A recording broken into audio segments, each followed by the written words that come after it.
Hi guys, so today we'll be doing a tutorial of this little ghost in the Misty Woods. So this is what we'll be working on today. And we're just gonna start off with these colors. This is what I used.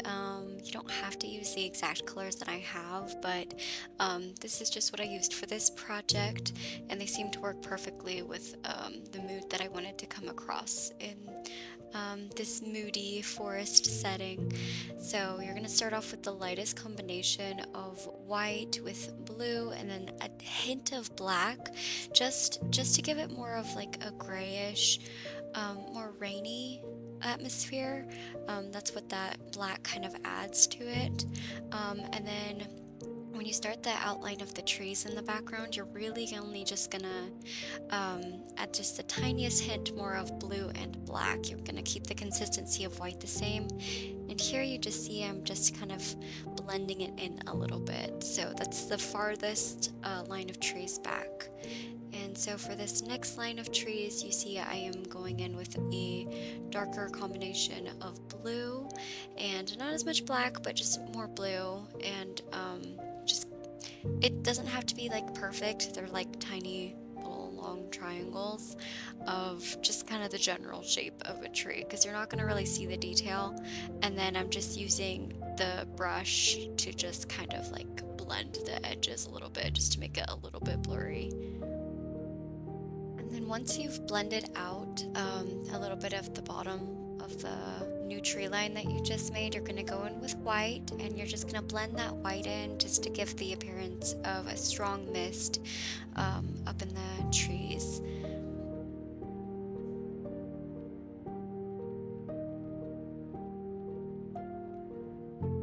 And now with this third tree line, you really want to go in and add like each branch line. And it is really time consuming, but it's well worth it in the end. It makes the painting look so detailed in such a tiny little 5 by 5 canvas. It really just pays off in the long run. So I recommend just drawing a little line and then just go through and do a couple little lines horizontally, and then don't worry about the bottom because then you'll just blend in some white on that bottom portion and kind of mix it with the blue a little bit. You don't want it to be too blue looking, but you want it to just give that same impression of like distance and mist. So that's what I did for this next line. I just drew each agonizing line, but it looks good, so it's worth the effort in the end. It does get really annoying drawing each and every branch, but definitely try to pay attention because as insignificant as these little details seem, your eye will notice them. You notice every single little detail once you're finished with the project, and it just looks so cool. So um, yeah, just bear with it. And I would actually recommend for this third line to let those top trays dry before going over them with the white like you just seen me do, just because it helps to paint over the trees and give them that misty look without um, like mixing wet paint with wet paint and then just muddying it. Just wait for them to dry a little bit.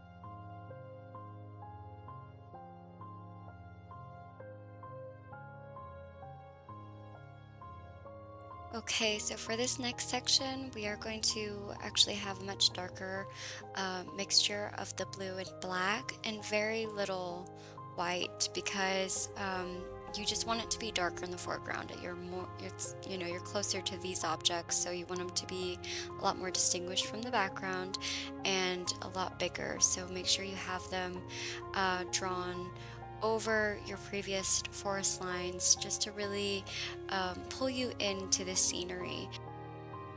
Okay, so now that the trees are done, we are going to move on to the foreground and painting the field that the little ghost will be standing in. And this is the color of green I will be using.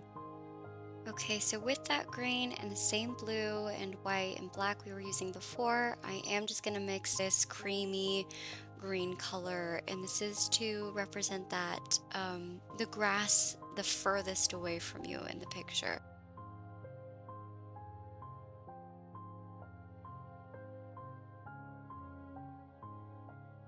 So I'm going to put a little paint down, and then I'm going to go through with my smaller paintbrush with a lot of water on the paintbrush and just kind of lightly blend it into the background.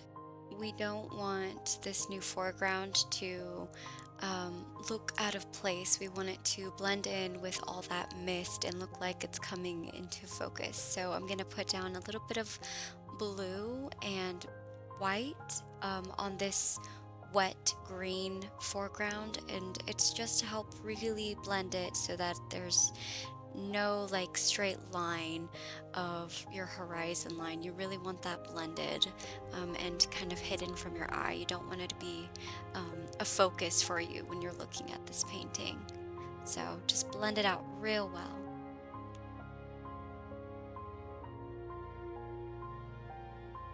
Now I'm going into the painting with a darker green mixture than what we just put on, and still make sure there's a lot of water on your paintbrush so that you can just be able to play with it. You can tell I go a lot darker the closer I get to the foreground of the painting, and I'm really just trying to keep that a light water mixture. And again, this just helps with the blending process to keep it wet. You can always go back through and add more paint and more layers, but initially you really just want to keep it really watered and then just gradually get darker in the foreground the closer you come to the bottom. For that little space behind the trees, I just mixed a lot of water with that green and blue, no black, in that back little section behind the trees. And that just helps it blend into the background a little easier. And you can always go through and add any more trees if you feel like you didn't paint enough trees already. Then you can go back through and add some more. I'm just adding some more here, but it's definitely not necessary. And now we are starting the foreground, and you're just gonna take some of that green with a lot more black and no blue this time, just that green and black mixture, and go in and add all those little blades of grass. You're going to be doing this with a combination of just the green and then the combination of green and black, just to give it some variety so it's all not one shade of green. You want some depth and dimension, so make sure to mix it up. Kind of have to apologize for the lighting. It's really bad in this clip, and it's the most important part. It's a little ghost, but it was so late. I just had my desk lamp on, so I was just trying to finish the painting. So I apologize for the lighting. Here's the ghost part. I am using pure white. Obviously, I made sure that everything was dry before going over with your white for the ghost. And he's probably the simplest part of this whole painting. You really just keep it simple, because that's what makes him cute. And I am going through with a little bit of water mixed with white. I kind of like this ghostly, like faded look of his I don't know what you call it, little dress part that like flares out. I don't know, the ends of the sheet. I just kind of like it more transparent near the edges. So I'm just going through with water mixed with white and just kind of making it a little more faded out if I can. And then we get to the most nerve-wracking part of this entire painting. and ironically enough, that's his eyes. They're just two little dots. I don't know why they're so intimidating, but um, they're really scary to me to do. I don't know why. And you thought we were done, but I actually completely forgot that we have to put in the flowers, the little purple flowers in the foreground. And this is gonna be the simplest part for sure because you're just putting in little purple dots. And make sure to mix the purple with like a little bit of maybe like light baby pink, just to get them to kind of pop because they are so small and the whole composition is so dark. I found that just by putting purple on the canvas, they get lost kind of easily when they dry. So if you mix them with a little bit of pink, it'll just help them actually stay like eye-catching once the whole piece dries. And with that, guys, we did it. We are completely done with this miniature painting of the ghost in the misty woods. Let me know if this was helpful or if you liked it, if you didn't like it, what I should do differently. Yeah, thanks for watching. Bye.